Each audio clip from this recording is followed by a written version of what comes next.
Bismillahirrahmanirrahim. Ketahui olehmu, hai perempuan, apabila musafir suamimu, maka jangan sekali-kali kamu bersuka-suka bermain-main, dan jangan pula berhiasan hingga pulang kepadamu oleh suaminya. Jadi ini peringatan daripada musannif pengarang kitab untuk melarang kita berhias atau mempercantik-cantik diri di ketika tidak ada suami di rumah. Kenapa? Karena wanita-wanita yang berhias bukan untuk suaminya ini tergolong kepada wanita yang tabarruj. Apa itu? Wanita ahli neraka, ya. Salah satu wanita itu masuk dalam neraka dikarenakan wanita tabarruj, yaitu berhias bukan untuk suaminya. Jadi musannif pengarang kitab mengingati kepada kita untuk jangan berhias di ketika suami tidak ada di rumah, ya. Ataupun sebaliknya, di ketika kita keluar rumah dengan izin suami itu jangan terlalu berhias, walaupun izin suami, ya. Kita keluar rumah dengan izin suami jika perjalanan kita tidak sampai 2 marhalah, maka itu boleh. Kita keluar rumah dengan izin suami jika perjalanan kita lebih daripada 2 marhalah atau 3 marhalah atau bahkan lebih, sudah dimasukkan ke dalam bagian si musafir, maka itu haram. Ya. Mematuhi perintah suami itu hukumnya wajib. Tetapi catatan kita mematuhi perintah suami atas nama yang diperintahkan tidak melanggar dengan syariat. Melakukan perjalanan lebih daripada 2 marhalah sampai 3 marhalah tanpa mahram itu adalah larangan syariat. Ya, begitu banyak hadis-hadis sahih Rasulullah dalam hadis Rasulullah diriwayatkan yang bahwa haram berjalan seorang perempuan tanpa mahram, begitu banyak. Ini larangan keras. Ya. Jadi apabila ada seorang suami yang mengizinkan pergi lebih daripada 3 marhalah tanpa ditemani oleh dia, maka itu pun tidak boleh kita lakukan. Ya, tapi kalau misalnya perjalanan kita tidak sampai 2 marhalah, misalnya dari Bayu ke Lok Sumawe, tidak masalah. Ya, tidak sampai 2 marhalah. Seberapa jauh sih 2 marhalah? Itu berselisih pendapat para ulama. Ada yang berpendapat sekitar 84 km lebih. Ada yang berpendapat sekitar 94 km. Ya, jadi intinya kita untuk ihtiyat kita lebih kepada pendapat 94 km saja. Ya, jadi 94 km ini itu sudah boleh mengqasar salat, ya, sudah dikatakan sebagai si musafir, dan tidak boleh oleh si istri pergi tanpa mahram. Kira-kira kalau 94 km dari Lok Sumawe ke Samalanga, dari Lok Sumawe ke Samalanga itu sudah boleh mengqasar salat. Nah, misalnya kita ada anak kita di pondok pesantren Samalanga, kita di sini misalnya. Ya udahlah kamu pergi aja hari ini, saya tidak. Itu tak boleh. Tetap harus ditemani Ya, jadi intinya seorang istri ini harus betul-betul menjaga dirinya. Jangan sampai dia berhias untuk orang lain. Makanya dalam hukum Islam, ya, ada hal-hal yang diharamkan kepada laki-laki tapi dibolehkan kepada si perempuan.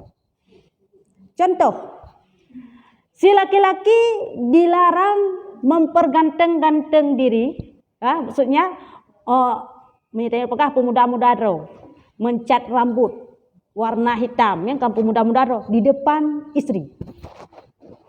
Dilarang. Seorang suami yang mencat rambut warna hitam hukumnya haram. Tidak ada istilah boleh.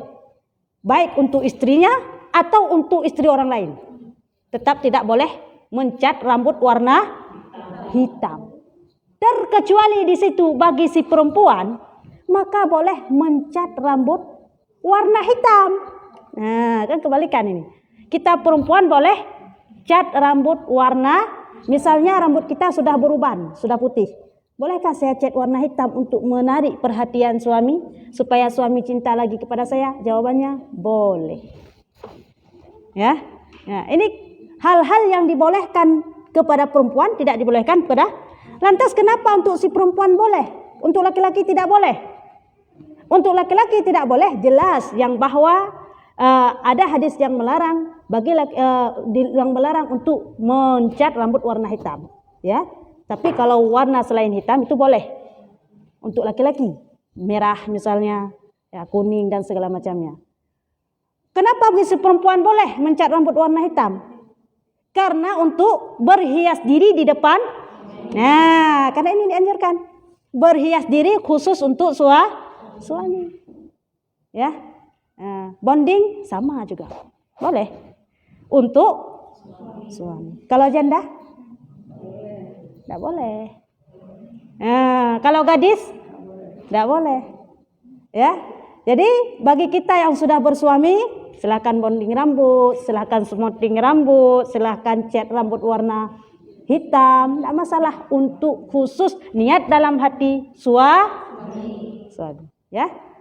Jadi jangan ada dalam hati ini untuk suami, tapi kadang-kadang kalau misalnya nggak ada suami keluar rumah juga biar nampak dilihat sama orang, ini haram.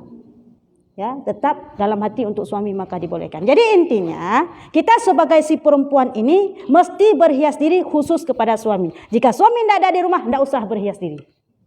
Ya. Ya. Itu haram. Innamal a'malu binniat. Ada juga karena orang ngecek aja boleh ngecek, bukan enggak ada bercampur. Ya. Ya. Ya. Begini, setiap amalan itu disertakan dengan niat. Apapun amalan, apapun perbuatan kita. Misalnya perbuatan kita melakukan ibadah tapi bukan karena Allah, itu jadi riya, maka itu untuk dunia. Kita melakukan bukan hal akhirah, bukan ibadah, tapi niatnya untuk akhirah, maka dihitung fahala. Kita mencat rambut bukan untuk suami, bukan untuk siapa-siapa. Tidak meniat untuk suami, tidak meniat untuk siapa-siapa misalnya. Home kacet aja asal model misalnya, itu tetap haram. Ya, yang dibolehkan khusus satu untuk suami. Ya, niat. Makanya setiap perbuatan apa yang kita niatkan supaya suami makin tertarik dengan saya, makin cinta dengan saya, itu boleh. Ya. Ya.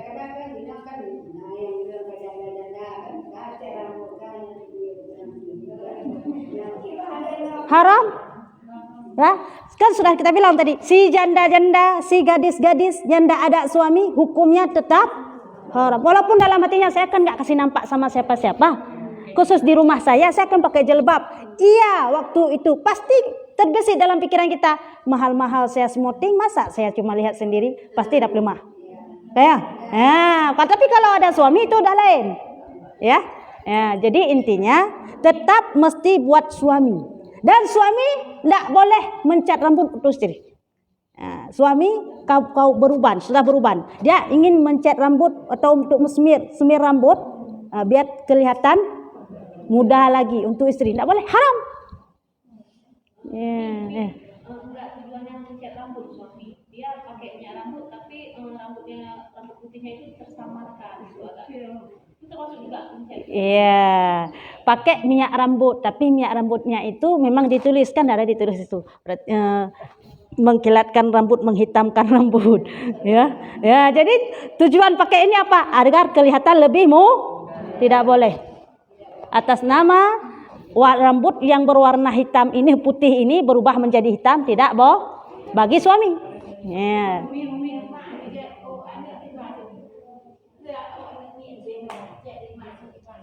Ya, kalau anak belum balik itu belum, ya, belum.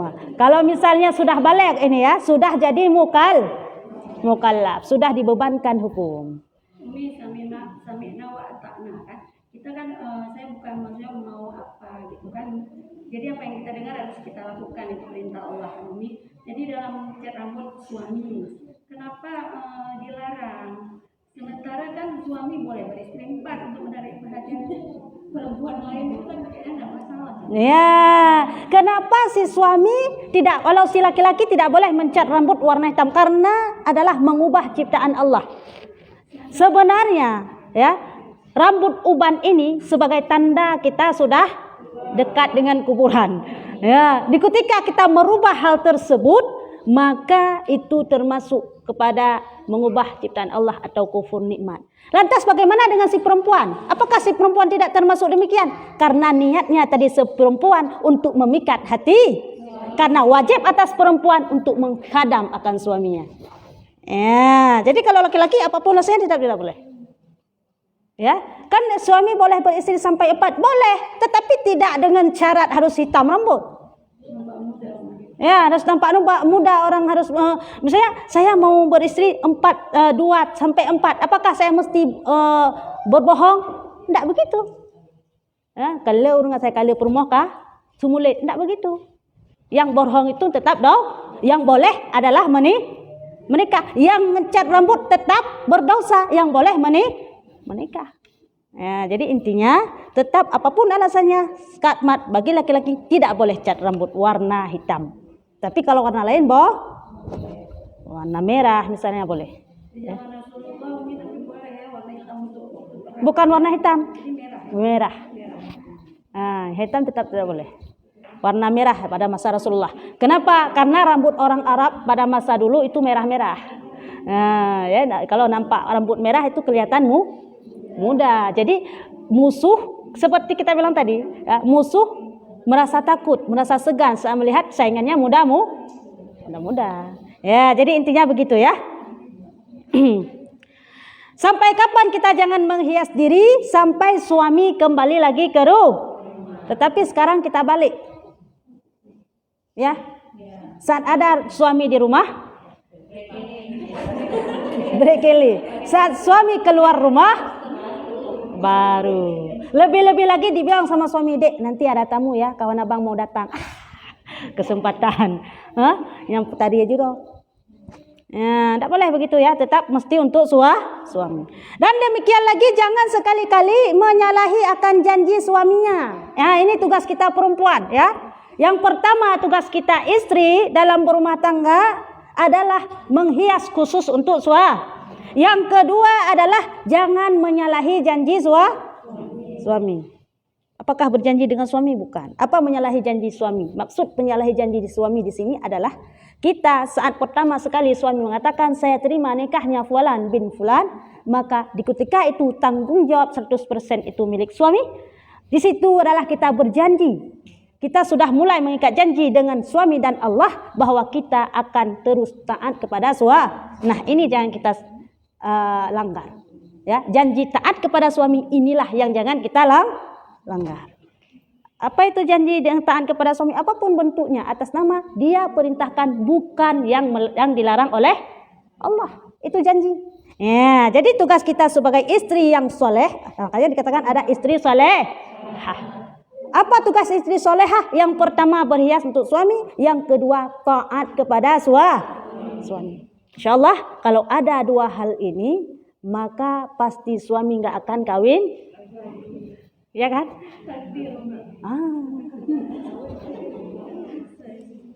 Iya, kalau ada 2 hal ini pasti suami nggak kawin. Yang pertama kita selalu kelihatan cantik di depan suami. Yang kedua tingkah kita selalu Akankah ada suami gila yang mau menikah lagi? Tidak. Hah?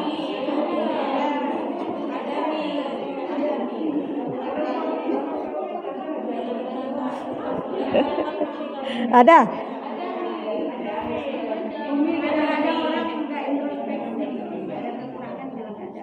Iya, itu dia. Yang salah ini kan kita merasa tidak bersalah. Ini yang salah. Ya. Saat terjadi perselisihan antara pasangan, kita selalu mengatakan salah dia.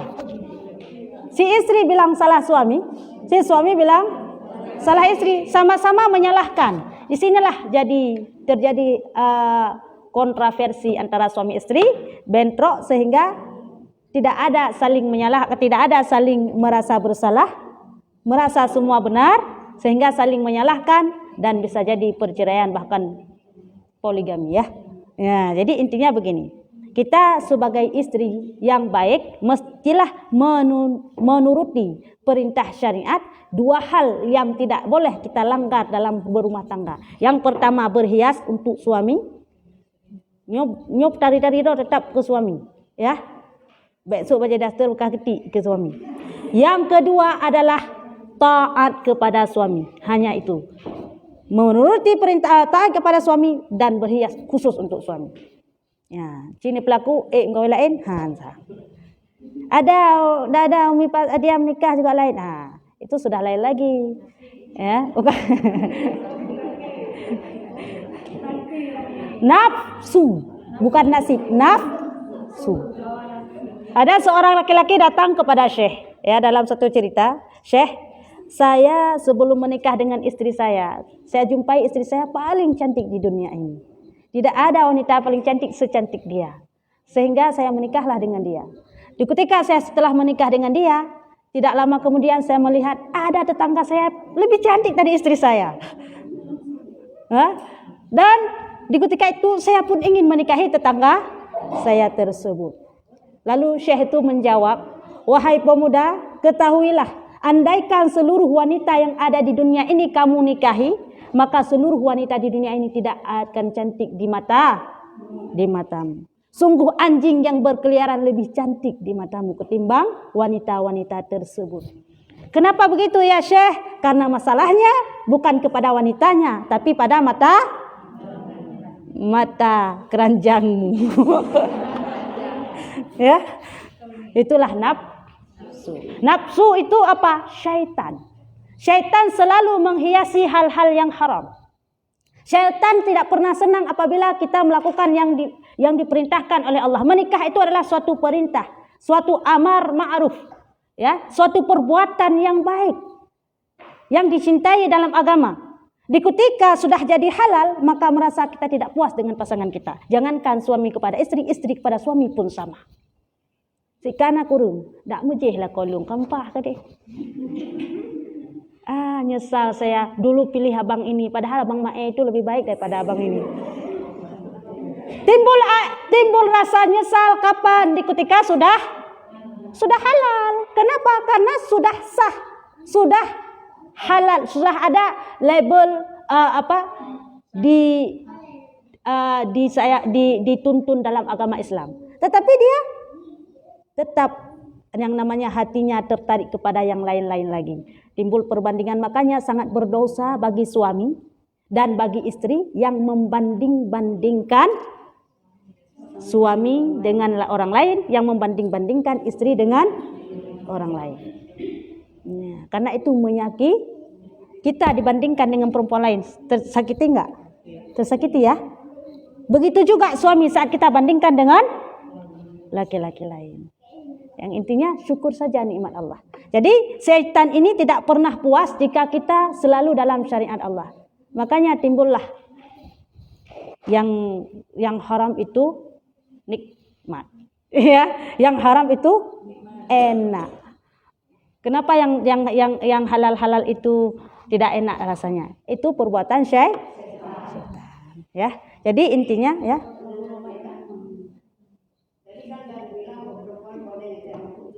Ya. Ya. Ada pendapat karena mandi dulu kan nggak sampai airnya. Kalau kita ngecek memang suami tapi mandi dulu itu nggak sampai airnya. Ya. Ya, jadi tadi di muka kita bilang yang bahwa boleh seorang istri mencat rambut warna hitam untuk suami. Jadi ini cat yang bagaimana? Mestinya kalau dibilang boleh di sini adalah kita pakai cat atau bahan itu bukan bahan yang melapisi, yang membawa tidak sah wudu atau tidak sah mandi janabah. Ya, bahannya ya. Jadi tergantung catnya nanti. Kalau misalnya kita cat dengan inai, misalnya kan ada inai yang dijual itu kita setelah kita pakai kita kelupaskan, ada tinggal warnanya. Itu boleh. Kenapa? Karena tidak melapisi. Ada model cat smear, itu tidak boleh. Kenapa? Melapisi. Jadi masalah dari bahan apa itu terserah. Yang penting jangan melapisi dengan kulit kepala, dengan kulit rambut. Yang membawa tidak sah salat nanti, tidak sah mandi janabah, tidak sah wudu. Nah, jadi intinya boleh cat warna rambut dengan warna hitam bagi kita perempuan, dengan catatan perhatikan bahan cat yang bagaimana. Ya, jadi yang khususnya yang tidak menegah air, itu yang boleh kita pakai. Ya, dah.